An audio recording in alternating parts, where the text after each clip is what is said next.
Davis speaks softly tonight. Welcome, dear listeners. It's good to have you here again. Tell me, where are you listening from? And how was your day? Calm or a little busy? Share your thoughts below. I always enjoy reading them. And remember, a new story waits for you every single night on The Curious Case. He lowers his voice. Settle in. Tea ready. Fire warm. Tonight, something quiet turns curious. Miss Marple arrived just after 4. The air was cold. The path was clear. Willow Ridge Guest House stood quiet, with a soft light in the windows. Clara Whitmore opened the door at once. She smiled, a warm, tired smile. "Jane, you made it. Come inside. The kettle is ready." Miss Marple stepped in. The hall smelled of tea and soap. Simple, clean, comfortable in the usual village way. Clara took her coat. "Long day?" Miss Marple asked. "Not long, just busy." Clara's eyes shifted to the hallway behind Miss Marple. Quick, barely, a second. But Miss Marple saw it. They went into the sitting room. The fire was warm, a quiet fire, not loud, not fierce, just steady. Clara poured tea, 1 cup for Miss Marple, 1 for herself. Her hands trembled slightly when she set the pot down. Miss Marple noticed. She always did. Small things matter. Hands, eyes, breath, pauses. "This looks lovely," Miss Marple said. Clara nodded. "Yes, I thought you would like a quiet stay. You always work too hard in Street Mary Mead." Miss Marple smiled gently. "I do very little work, Clara. Only a little knitting, and a little thinking." Saturday. The chairs were soft. The room was warm. The tea smelled fresh. Everything felt right. Except Clara's eyes. Except the way Clara kept glancing at the hallway. Always the same direction. Always the same door. Miss Marple sipped her tea. Slowly. Calmly. Clara sipped hers too. Her foot tapped under the table. A soft tapping. Not loud, but steady. "You seem uneasy," Miss Marple said softly. Clara stiffened, then forced a smile. "Oh no, just the usual things. Guests, meals, housekeeping. Nothing unusual at all." That answer was too quick, too neat, too practiced. Miss Marple set her cup down. "I see." There was a small pause. Not uncomfortable, just heavy enough to hint at something missing. A sound came from the hallway. Soft footsteps. Then silence. Clara's face tightened. Her fingers gripped the arm of the chair.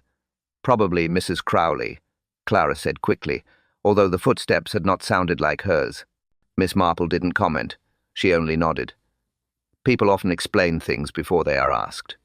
A useful habit for someone like her. Another sound followed. A door closing. Slow. Careful. Clara looked toward the hallway again. Longer this time. Her breath caught for a moment. "Everything all right, dear?" Miss Marple asked. Clara swallowed. "Yes, everything is fine." She looked down. At her cup. Her thumb rubbed the handle over and over. Miss Marple leaned back. Calm. Watching. Listening. Thinking. "Is Harold in?" Miss Marple asked lightly. Clara hesitated. "Yes, he's somewhere upstairs." Another poor answer. Another slip. Miss Marple folded her hands. "When you are ready to tell me what worries you, I am here." Clara's eyes softened. But then she shook her head. "No, it's nothing. Truly." Footsteps again. This time slower. Heavier. Then silence. Clara froze. Her cup rattled on the saucer. Miss Marple turned her head slightly toward the hallway. Someone was there. Someone listening. Miss Marple set her cup down. Quiet. Firm. Ready. Miss Marple sensed something unspoken, and it was standing in the hallway. Harold Whitmore was the first to step in. Tall. Straight posture. A neat man with careful hands. He greeted Miss Marple with a bright smile. Too bright. Too polished. "Welcome again," he said. "We're honored to have you here." He spoke gently but moved quickly. His fingers kept adjusting his cuffs. His eyes shifted between Miss Marple and the hallway. He seemed eager to please. A little too eager, Miss Marple noticed. Men who tried too hard often concealed something small, or something large. Clara Whitmore followed. Softer, kinder, quieter. She looked relieved to see Miss Marple. Her hands rested lightly on her apron. "Jane, you always bring calm with you," she said, but her voice wavered a little. Just a little. She held the smile, but her eyes betrayed her. They flicked toward the stairs. Once, then again, Miss Marple set her teacup down. She watched Clara with a steady gaze. Clara seemed tired.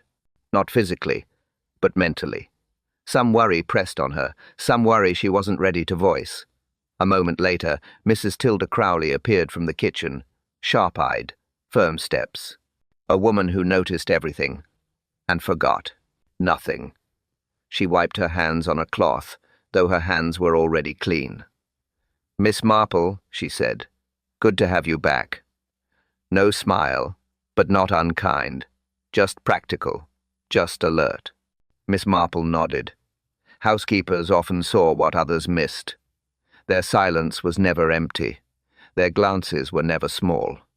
Then the hallway creaked, slow, cautious. A man stepped forward. Mr. Rowan Kell, withdrawn, pale, uneasy in his own skin. He carried no warmth, just quiet tension. He nodded once at Miss Marple. "Evening," he said, barely above a whisper.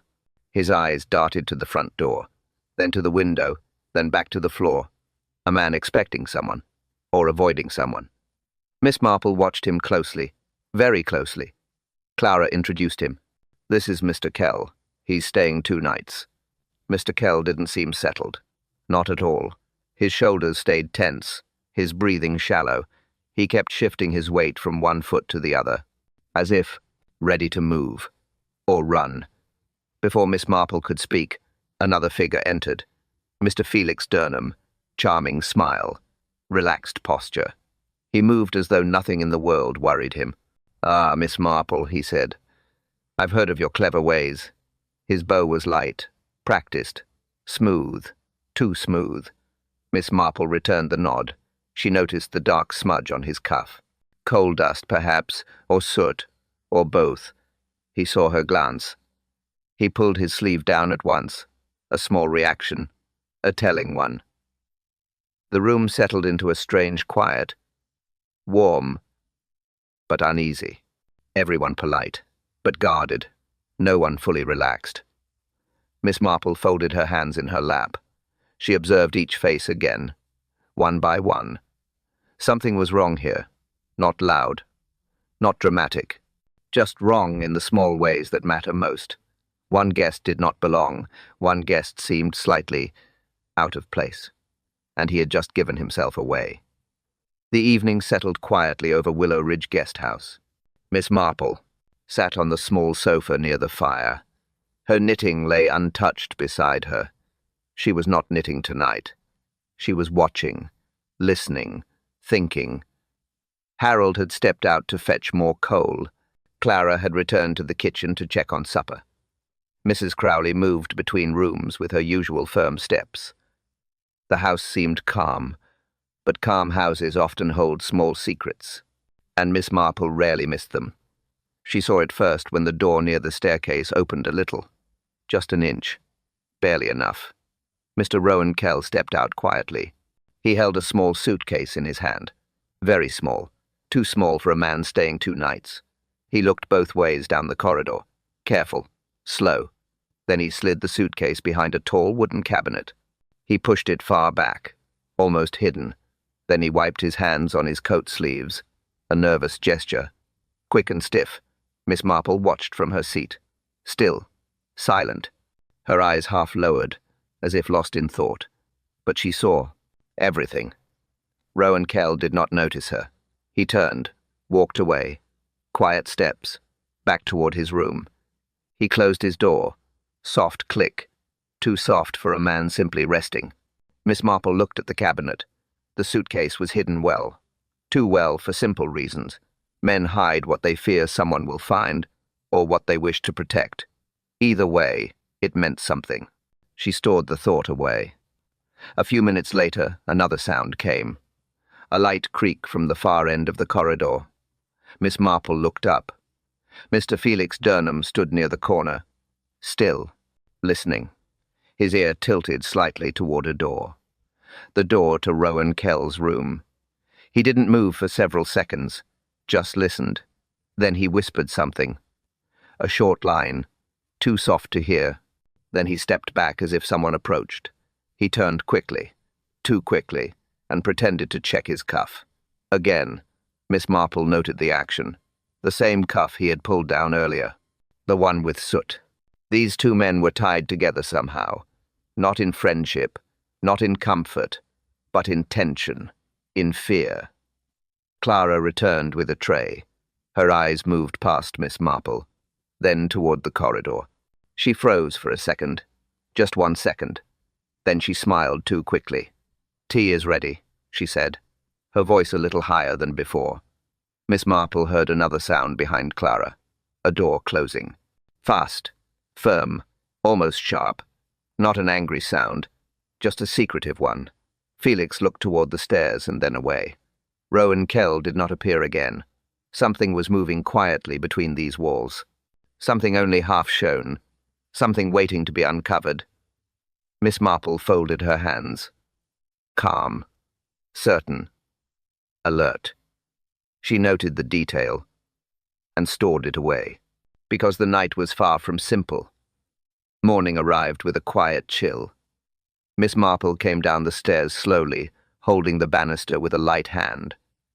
The house felt still, too still, not the usual morning sound. No soft kitchen clatter, no quiet greetings, just silence, and then voices. A commotion rose from the entrance hall. Harold's voice first, then Clara's, then Mrs. Crowley's sharp tone cutting through both. Miss Marple reached the bottom step. She saw them gathered near the corridor. Clara looked pale. Harold looked confused. Mrs. Crowley looked angry, which in her case meant worried. "What has happened?" Miss Marple asked gently. Harold turned to her.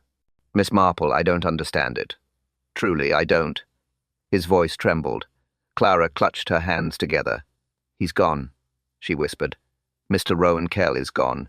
Miss Marple paused. "Gone?" She looked toward his door. "What do you mean?" "Gone?" Mrs. Crowley spoke next, her tone firm, controlled. "I brought up his tray this morning. Knocked twice. No answer. I thought he might be asleep, but something felt wrong." Harold nodded quickly. "Yes. So we opened his door. Or tried to." Miss Marple looked at the handle. It was shut tight, locked. Clara stepped closer. The door was locked from the inside, Jane. From the inside. Miss Marple's eyes narrowed a little. "And the window?" Harold rubbed the back of his neck. "Closed. Latched. Not touched. No sign of anything disturbed." Mrs. Crowley added, "And the snow outside the window is smooth. Not a mark on it. Not even a cat's print." Clara moved toward the courtyard view. She pointed. "Look yourself. Fresh snow. No footprints. Nothing." Miss Marple followed her. She looked out. The courtyard sat in calm white stillness, a clean surface. Untouched. No tracks. No movement. Just an empty, perfect sheet of snow. She spoke quietly. "So, a man disappears from a locked room, with a sealed window, and snow that shows nothing." Harold swallowed. "Yes, exactly. It makes no sense." Mrs. Crowley shook her head. "I checked twice. He didn't leave through the hall. I would have heard anything. Everyone would." Clara whispered. "It's like he just vanished." Miss Marple stepped closer to Rowan Kell's door. The key hung inside the lock. She noticed that instantly. "Did any of you move the key?" "No," Harold said. "It was already there, on the inside, as if he locked it himself."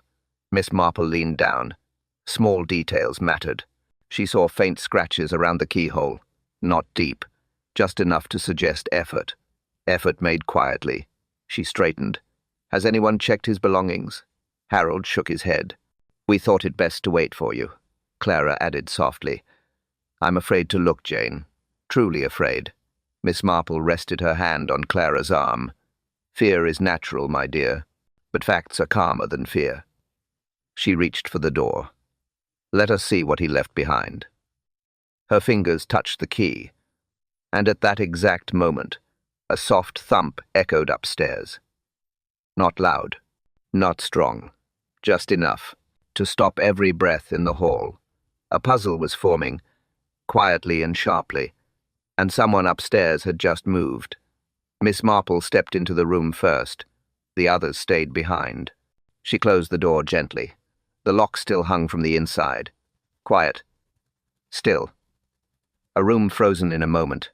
Her eyes moved slowly, right to left, top to bottom, taking in each small detail.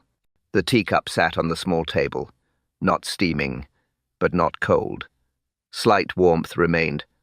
Someone drank it not long ago, not hours, minutes. Miss Marple lifted the cup. Warmth confirmed it. She set it back without a sound. She walked to the window. The latch had scratches, small lines, not random. Someone had worked at it, softly, carefully, trying to open it without noise. Trying, but failing. The latch was stiff. Miss Marple pressed it. Firm. It had not been opened in years. She leaned closer. A faint smell rose. Soot. Dry. Old. But disturbed recently. Not from the fireplace. There was no fireplace here. Soot meant hands, clothing, movement from outside, or from somewhere else. She turned back toward the bed. Unslept. Sheets neat. Blanket smooth. Pillow untouched. A man who intended to stay the night would not leave the bed like this. Either he never slept, or never planned to. Near the foot of the bed, something small caught her eye. A black button. Simple. Round. Wrong. Rowan Kell wore a grey coat with brown buttons. This button did not belong to him. Another man. Another coat. Another presence in this room. Miss Marple picked it up, turned it in her fingers. Faint dust clung to it. Not dust from the floor. Dust from old wood. Or from a narrow passage. Something enclosed. She slipped the button into her pocket. On the desk lay a single sheet of paper, blank at first glance. She lifted it toward the window. Faint impressions appeared. Someone wrote on a sheet above this one, hard enough to leave marks, soft enough not to tear. It. Miss Marple tilted it again. Letters formed. Not full words, just strokes, curves, broken fragments. Enough to know someone wrote in haste. Perhaps fear, perhaps warning. She set the paper down, then stepped back, examining everything again. Nothing was placed by accident, not in a room like this. She noticed one more thing. The rug moved slightly, edges uneven. She lifted the corner. Dust scattered, a scuff mark beneath, a mark from a heavy object being dragged, or a board being pushed aside. Her eyes followed the floor pattern. The boards near the wall were newer, slightly raised, not visible to most, but clear to someone who had watched floors all her life. She knelt, pressed a board gently. It shifted, just enough to show there was space under it, a hidden gap, a narrow path, a place for something or someone to move quietly. Miss Marple's eyes narrowed. Every clue pointed downward, to the floor, to what lay beneath the guest house. A hollow sound echoed faintly under her touch, and then from under the floorboards a soft tap answered back. The room spoke softly but clearly, and someone below had just knocked. Miss Marple found Mrs. Tilda Crowley in the small back corridor. The housekeeper carried a stack of folded towels. Her steps were firm, her jaw tight. She was a woman who never wasted time, or words. "Mrs. Crowley," Miss Marple said softly. "A moment, if you please." Tilda stopped. She did not sigh, but she looked close to it. "Yes, Miss Marple. What is it?" Miss Marple kept her tone light. "I would like to ask about Mr. Rowan Kell. Only a few things. Nothing troublesome." Tilda hesitated, then nodded. "Yes. All right. But let's keep it quick." Clara is already shaken. Miss Marple folded her hands. You mentioned earlier that he seemed nervous. Tilda's eyes narrowed slightly. Nervous is putting it gently. He acted like a man waiting for bad news, or expecting someone unpleasant. Miss Marple tilted her head. How so? Tilda thought. Always listening, always checking the windows, jumping when the floor creaked, and asking strange questions. What kind of questions? Miss Marple asked. The old quarry storehouse, Tilda said. Her voice dropped. He kept bringing it up. Wanted to know if locals still used it. Asked about old workers, old records, old debts. Miss Marple nodded slowly. That place again. It had already come up more than once. Places do not return unless someone pulls them back, Tilda continued. He asked me about it on his first evening, asked Clara the next morning, asked Harold last night. And did he say why? No. Tilda's voice stayed flat. But he looked troubled each time he mentioned it, eyes darting around, like someone might overhear. Miss Marple looked toward the upstairs landing. Quiet, still, but not peaceful. One more thing, Miss Marple said. You told Harold you heard scraping sounds near his door. Tilda nodded firmly. Yes, twice. Once around 10, once again near midnight. Not loud, just a steady scrape, something against the floor or the wall. And pacing? Miss Marple asked. Tilda exhaled. Yes, someone walked the corridor for nearly an hour, back and forth, slow steps, then quick steps, like someone debating something, or preparing for it. Miss Marple pressed gently. Was it Rowan Kell pacing? Tilda shook her head. No. His door never opened. I would have heard it. This was someone else, someone lighter on their feet. Felix Durnham's face came to Miss Marple's mind. His steps had been careful, too careful. But she said nothing. Tilda lowered her voice. There's more, but Clara asked me not to mention it. She didn't want to worry you. Miss Marple's eyebrows lifted. What more? Tilda hesitated. Her fingers tightened around the towels. It wasn't only scraping, and it wasn't only pacing. She swallowed. There was whispering, too. Miss Marple leaned closer. Whispering from where? Tilda looked straight into her eyes. From Rowan Kell's room, she said. But he wasn't alone. A pause. A long one. Tilda's next words were barely above a breath. Someone whispered back. Strange. Very strange, Miss Marple thought. And the whisper had come from behind a locked door. Miss Marple sat with Clara in the small morning room. The fire was low. The tea tray sat between them. Neither reached for it. Clara held her hands together, as if warming them, though the room was not cold. Miss Marple spoke softly. Clara, I believe there is something you wish to tell me, something about the old quarry storehouse. Clara's eyes widened, then lowered. She nodded slowly. Yes, I knew it would come up. It always does when trouble returns to this place. Miss Marple waited, quiet, still. Clara breathed out, long and shaky. The quarry storehouse is behind the woods, Clara began. You'd barely see it now unless you knew where to look.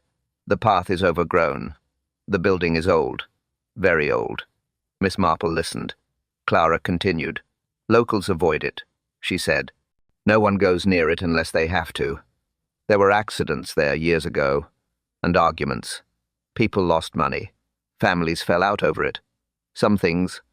She paused. Some things stayed unsettled. Miss Marple folded her hands. And old machinery? Clara nodded. Yes, rusted, half-buried, dangerous if touched. Harold has tried to convince the council to tear the place down, but they never act. They call it historical. I call it forgotten, and best left alone. Miss Marple gave a small nod. Rowan Kell asked about it. Clara's face tightened. He did, again and again. On the first night, the second morning, even yesterday evening, he asked about the debts, the quarrels, the workers, the ledgers. Every old story connected to that place. Miss Marple leaned slightly forward. Did he say why? No. Clara shook her head, but he looked troubled when he asked. as if the answers mattered more to him than they should. Harold grew uncomfortable with the questions. So did I. Miss Marple turned toward the hallway. Harold stood there, having arrived mid-conversation. He cleared his throat. "I didn't mean to interrupt," he said. "But it's true." Rowan pressed the matter too strongly. He wanted names. Old names. Men who worked there 20, 30 years ago. "And you told him?" Miss Marple asked. Harold shook his head. "No. Some things are better not stirred, and he already knew too much." Miss Marple's eyes narrowed. "Knew? How?" Harold hesitated. Clara touched his arm. "Tell her," she whispered. Harold exhaled. "He had an old map, a detailed one, too detailed. It showed paths that no one uses now. And it showed something else." Miss Marple waited. Harold lowered his voice.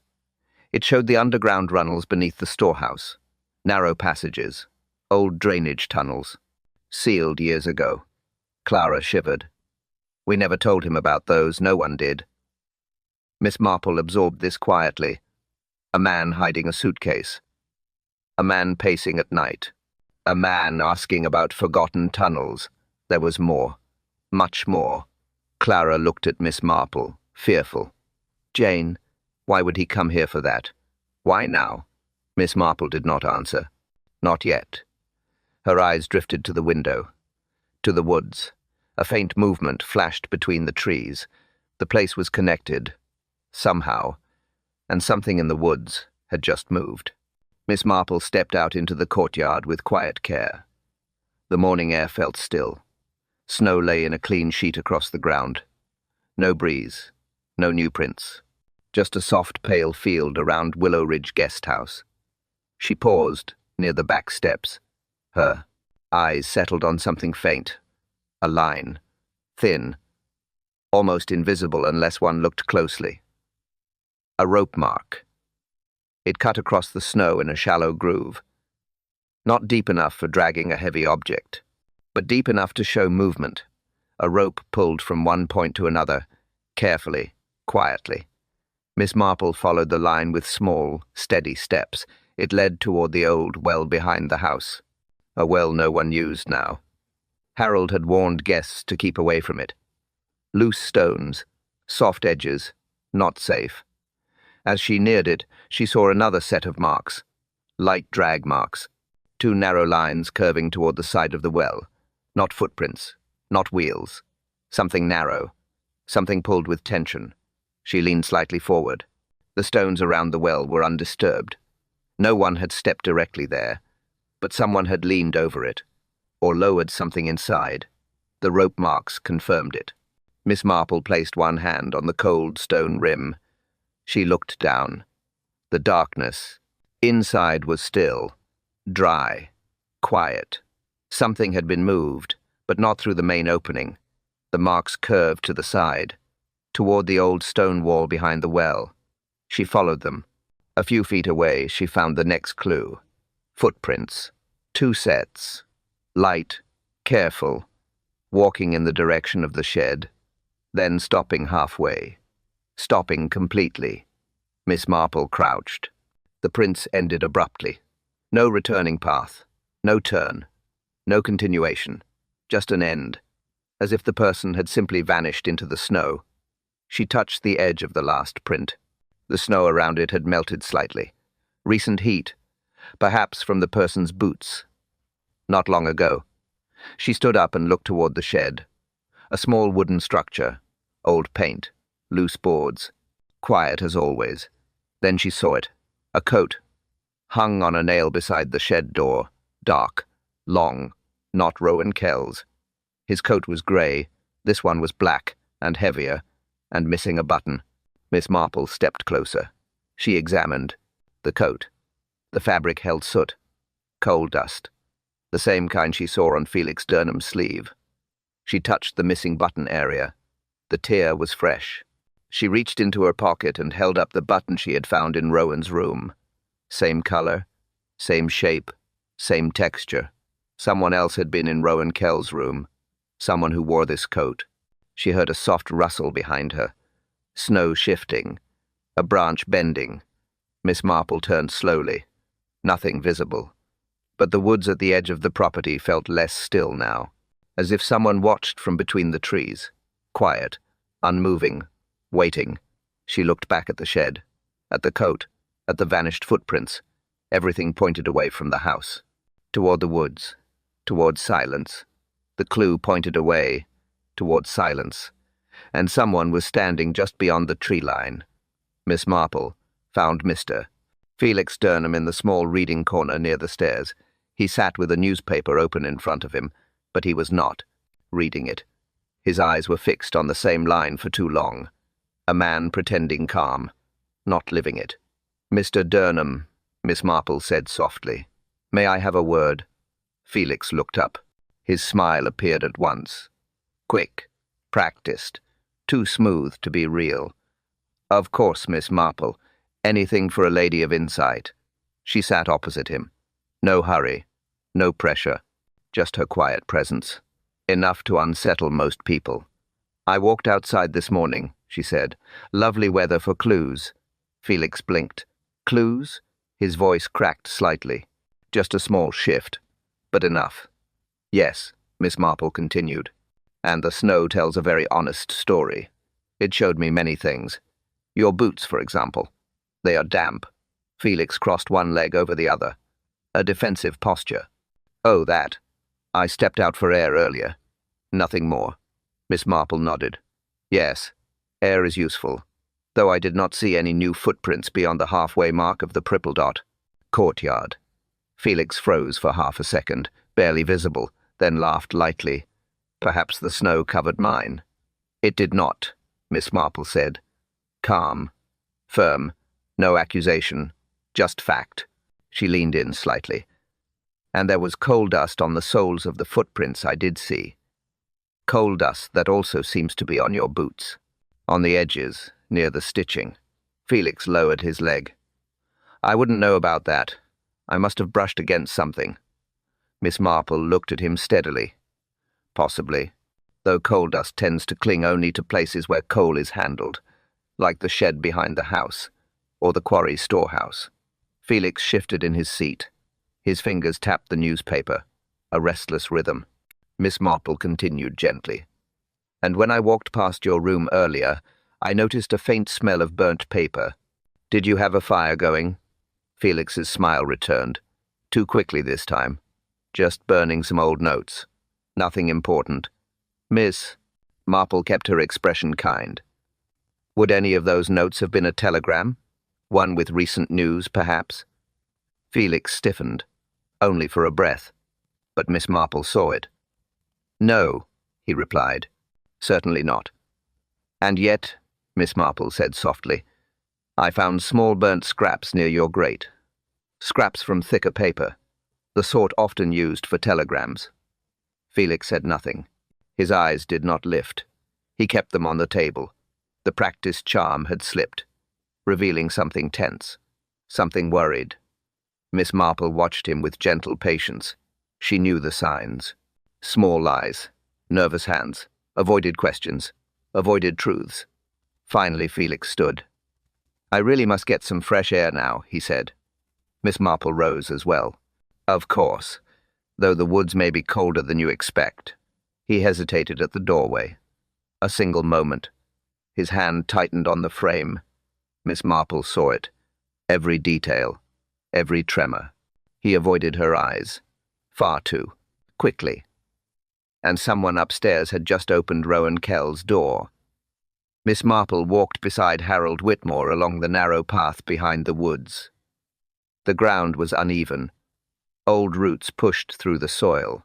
Harold kept glancing back toward the guest house. He looked tense, worried. Too much for a simple walk. They reached the quarry storehouse after a few minutes. The building stood quiet. Slanted roof. Old stone walls. A single crooked door. Harold hesitated before touching it. "Are you sure we must go inside?" he asked. Miss Marple nodded gently. "Yes, Harold. Secrets do not vanish by ignoring them." He exhaled and pushed the door open. It creaked, not loudly, just a tired sound. Miss Marple stepped in first. Her eyes adjusted slowly. The air smelled old. dusty, dry. She moved with soft steps, careful not to disturb anything. Her gaze went directly to the floor. A board near the center sat uneven, not broken by time. Broken recently. The wood, splintered outward, not inward. Someone forced it open. She knelt beside it. The edges were clean, fresh cracks, not the slow work of decay. She lifted a piece gently. The underside carried soot and dirt. Harold hovered near the doorway. "I've always hated this place," he muttered. Miss Marple did not look up. "Sometimes places only mirror the people who use them," she said softly. She stood and walked farther in. Her shoes pressed softly into the layer of dust. Old dust. But something else caught her attention. Footprints. Clear ones. Not many. Just 2 sets. Fresh. Very fresh. The dust had settled unevenly where someone stepped. Someone who came here in the last day. She followed them. They led toward a wooden beam near the back wall. A rope hung from it. New rope. Bright strands. Unweathered. It had been tied tightly, with intention. Not random. Not old. She touched the knot. It held firm. Someone used it to climb, or to pull something. Upward. The height of the beam made that clear. Harold swallowed hard. Why would Rowan Kell come here? What could he want? Miss Marple did not answer yet. She walked toward the side wall. A narrow gap sat in the stonework, a kind of chimney vent, long unused. But the soot inside had been disturbed. Light smudges, finger marks. Someone pressed against it, or tried to clear it, or tried to enter it. Miss Marple leaned closer. The soot smelled faintly of the same dry burning she sensed in Rowan's room. She touched the stone, cold, but not dusty. Someone touched it very recently. Harold moved behind her, his breath unsteady. "Miss Marple, do you think he went inside that passage?" She looked down at the floor again. Fresh dust displaced, scratches near the wall. The same kind she saw on Rowan's window latch. "It seems likely," she said. "Someone crawled through here." Harold took a step back. "No one should use that vent. It leads to the lower tunnels. They were sealed years ago." Miss Marple's eyes stayed on the darkness of the vent. Not sealed enough. Not for Rowan Kell, and not for the person who followed him. A soft sound rose from inside the passage. Not loud. Just a faint shift of stone. A quiet breath of movement. The place held a story, unfinished, and someone inside the vent had just moved.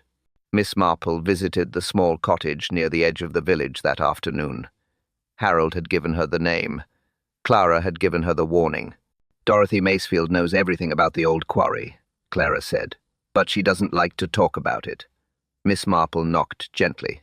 The door opened a moment later. A thin woman stood there. White hair, sharp eyes, steady hands. "Dorothy Macefield?" Miss Marple asked. "Yes," the woman replied. "And you're Miss Marple. I know your kind. You ask calm questions and expect calm answers." She stepped aside. "Come in, then." Miss Marple entered the tidy room. Everything had a place. Everything looked used, but cared for. Dorothy pointed to a chair. "Sit. You want tea?" "Only if you're having some," Miss Marple said. Dorothy nodded once. "Fair enough." She poured 2 cups and sat opposite her. "You're here about Rowan Kell," Dorothy said before Miss Marple spoke. Her tone was firm, not unkind, just certain. Miss Marple inclined her head. "Yes, his visit seems tied to old matters." Dorothy stared into her tea. "They always come back, you know. The sons, the nephews, the ones who think they can fix the past." Miss Marple waited. She never pushed. People reveal more when given space. Dorothy continued quietly. "There was a scandal at the quarry. Long ago. Those were ugly days. Money went missing. A whole ledger page torn out. 2 men blamed each other. Friends once. Enemies at the end." Miss Marple leaned slightly forward. "Who were they?" Dorothy's hands tightened around her cup. "One was Albert Bristow, a good worker, too clever for his own good. The other was Edwin Kell, Rowan's father." She paused. "They both claimed innocence. They both accused the other. No one knew the truth, and the quarry closed soon after. Miss Marple nodded slowly. And the missing money? Dorothy shook her head. Never found. Some said it was hidden in the storehouse. Others said it was buried under the machinery. People searched for years. Nothing came of it. Miss Marple asked softly, "And Rowan?" Dorothy sighed. "He came here 2 weeks ago. Told me who he was. Told me he wanted answers about his father. Wanted to clear his name. Said he had proof." She lowered her voice. "He carried a map. An old one. One that showed the drainage tunnels under the storehouse. Those tunnels were sealed. Or so the village believed." Miss Marple watched Dorothy closely. "And did he find anything?" Dorothy hesitated. Her eyes shifted to the window. "He told me he found something in the storehouse. Something that frightened him. Something he said he shouldn't have found alone." Miss Marple kept her voice soft. "What was it?" Dorothy placed her cup down. Her hands shook now. "He didn't tell me. He only said one thing when he left." She swallowed. "He said someone else was looking for the same truth. Someone dangerous." Miss Marple felt a small chill. Not fear, just clarity. Dorothy leaned closer. "Miss Marple, whatever he uncovered, he wasn't the only one following those tunnels." A sound came from the hallway. A floorboard. Light. Careful. Dorothy turned sharply. The past had returned, on quiet feet, and someone else was listening from behind the door. Miss Marple sat in the small sitting room after returning from Dorothy Macefield's cottage. The fire was low. The house was quiet, too quiet for a morning filled with such movement. She folded her hands in her lap. She did not rush. She rarely did. Clues speak only when given calm attention. She opened her little notebook and placed each thought in order. Slow, clear, one by one. First, the black button, found on Rowan Kell's floor. Smooth, hard, belonging to the black coat near the shed. Not Rowan's coat, not his style. Someone else had entered the locked room. Second, the latch scratches. Small lines around Rowan's window. Someone tried to open it. Not Rowan. He was not the type to waste effort on an impossible latch. Someone else had tried. Someone who thought the window was an exit. Third, the coal dust. On footprints outside. On the black coat. On Felix's boots. The quarry storehouse held coal dust from years of machinery. So did the shed. So did the lower tunnels. Coal dust always reveals the path someone walks. Fourth, Felix's burned telegram. Why burn a telegram? Only one reason. It held something dangerous. Something that connected him to Rowan, or to the storehouse, or to the old scandal Dorothy described. Fifth, the storehouse scandal. 2 men blamed each other, Bristow and Kell. One betrayed the other. Money vanished. A ledger page torn. And Rowan came to find the truth for his father. Miss Marple tapped her notebook lightly. The truth was forming shapes, not complete ones, but shapes enough to guide her. Finally, the swapped coat. Rowan's grey coat missing. A black coat found instead.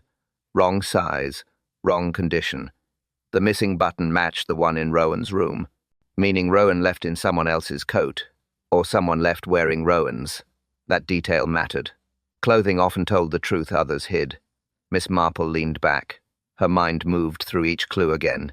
Button, latch, dust, telegram, old scandal, missing coat. Each one pointed in the same direction, toward the tunnels, toward the storehouse, toward someone following Rowan Kell with a purpose. Someone who wanted the same truth. Someone who feared it. Someone who had reason to destroy it. Miss Marple closed her notebook softly. The pieces connected. Not fully, but enough. Something still lingered out of reach. A detail half-formed. A thought waiting to settle. She stood and walked toward the window. The woods stood still. The path to the quarry lay hidden behind bare trees. Harold and Clara whispered in the hallway. Mrs. Crowley paced between the rooms. Felix's door remained shut. Too shut. Miss Marple looked toward the stairs. A faint creak answered her. Someone was moving above. Slow steps, hesitant ones, the kind made by someone carrying a secret ready to spill. The pieces connected, almost, and the missing piece was walking across the landing. The drawing room filled slowly. Quiet steps, uneasy breaths. No one spoke at first. Harold Whitmore stood near the window, his hands folded behind his back. He tried to look composed. He did not succeed. Clara sat on the small sofa. Her fingers twisted the edge of her handkerchief. She looked toward Miss Marple every few seconds, as if seeking reassurance, as if fearing what would come next. Mrs. Tilda Crowley remained by the door, arms crossed, eyes sharp. She watched everyone, not missing a thing, not trusting a thing. Felix Durham arrived last. He entered with a slow step, a forced calm, his smile thin, shallow. His eyes avoided Miss Marple's gaze. He took a seat near the fireplace, far enough to seem relaxed, close enough to listen. The fire burned low. Small flames, soft crackles, not bright, not loud, just warm enough to keep the room steady. Miss Marple stood near the mantel, calm, collected, her hands folded gently in front of her. She did not rush. She let the silence settle. People reveal more in silence than in speech. Finally, Harold spoke.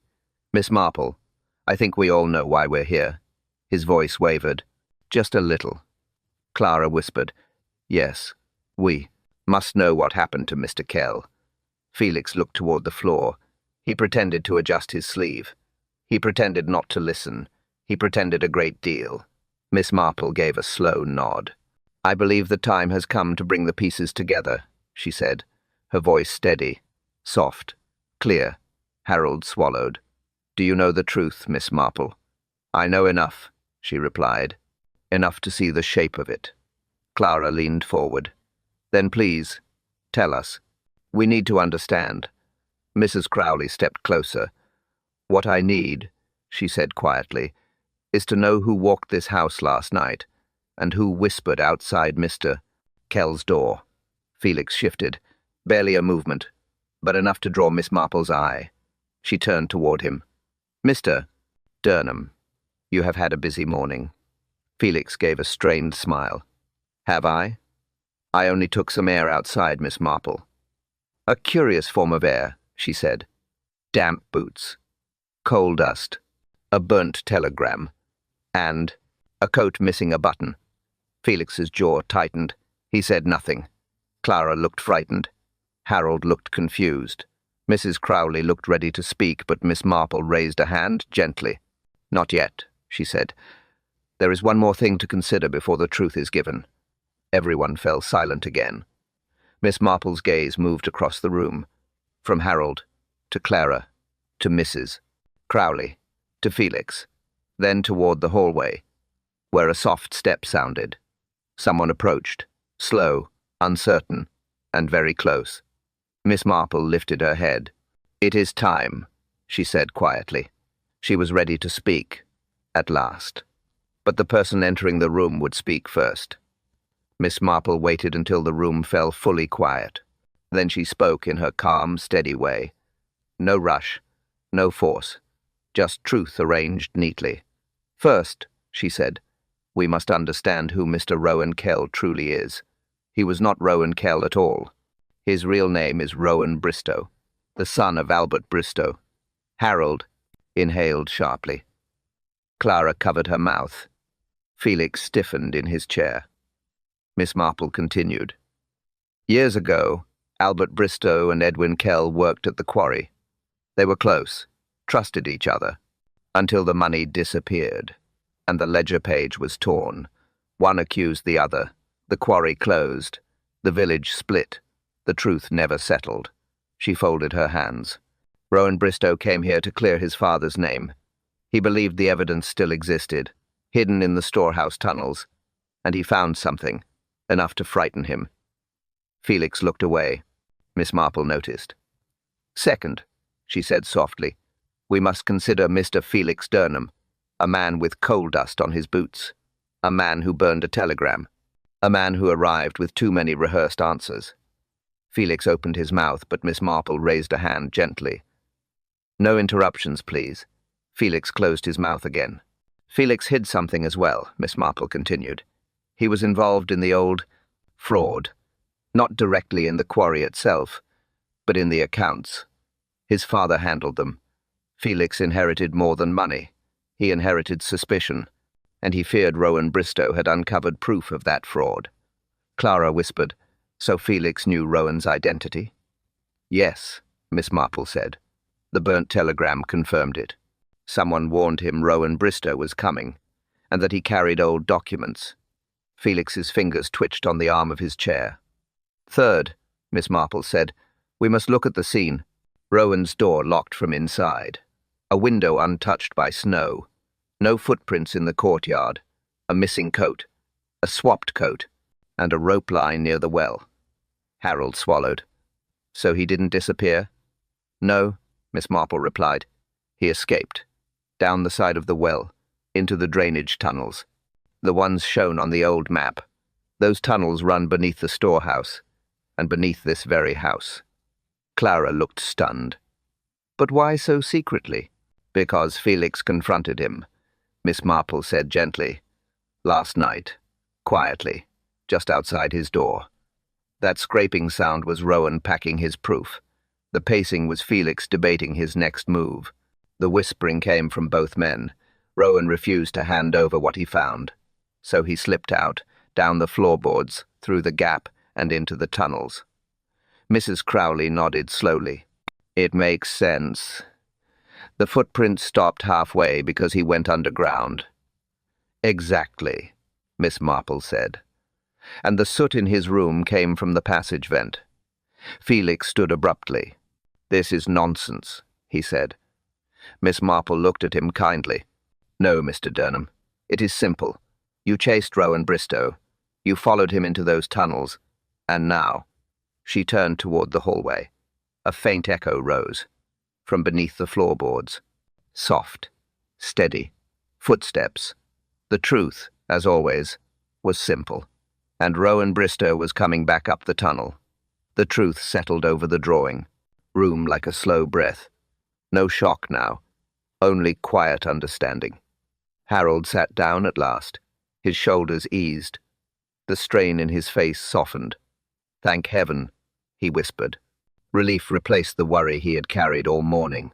Clara dabbed her eyes. Not from fear, not from panic, just from the release that comes when answers finally arrive. She reached for Miss Marple's hand. "Thank you, Jane," she said gently. "You brought light into a dark corner." Mrs. Tilda Crowley stood still for a long moment, her arms lowered, her stern posture eased. She looked thoughtful, then simply nodded. "A bad story ended," she murmured, "and a better one can begin." Felix Durham said nothing as the police led him out. No argument, no struggle, only a quiet acceptance that his secrets had reached their end. Harold closed the front door with a slow push. The house felt lighter, calmer, safe again. Miss Marple looked toward the woods, toward the old storehouse, toward the tunnels that once held sorrow, now empty, now quiet. Truth had walked a long road to reach Willow Ridge. Some truths return home, one way or another. The house had grown quiet again, warm. Still, Miss Marple walked into the small sitting room to collect her shawl. On the table lay a single object, neat, carefully placed. A folded page from the old quarry ledger. The missing page. The one Rowan Bristow had carried through tunnels and darkness. Miss Marple paused. She touched the paper lightly. The edges were worn, the ink faint, but the truth inside it was clear now, clear enough to close an old wound. She folded it again and placed it beside the lamp. A quiet symbol of a story finally settled. Then came a sound at the door. A light knock. A postman's voice. Letter for Miss Marple. She turned. A new envelope waited in his hand. Her name written in firm strokes. She saw the symbol. Then a new letter arrived. Davis returns with a soft, friendly tone. "Thank you, dear listeners. Truly. I hope tonight's quiet mystery kept you company. Tell me, where are you listening from this evening? And which part of the story stayed with you the most? He pauses gently. Your comments mean more than you know. And remember, a new tale waits for you every night here on The Curious Case. Tomorrow, another kettle will boil.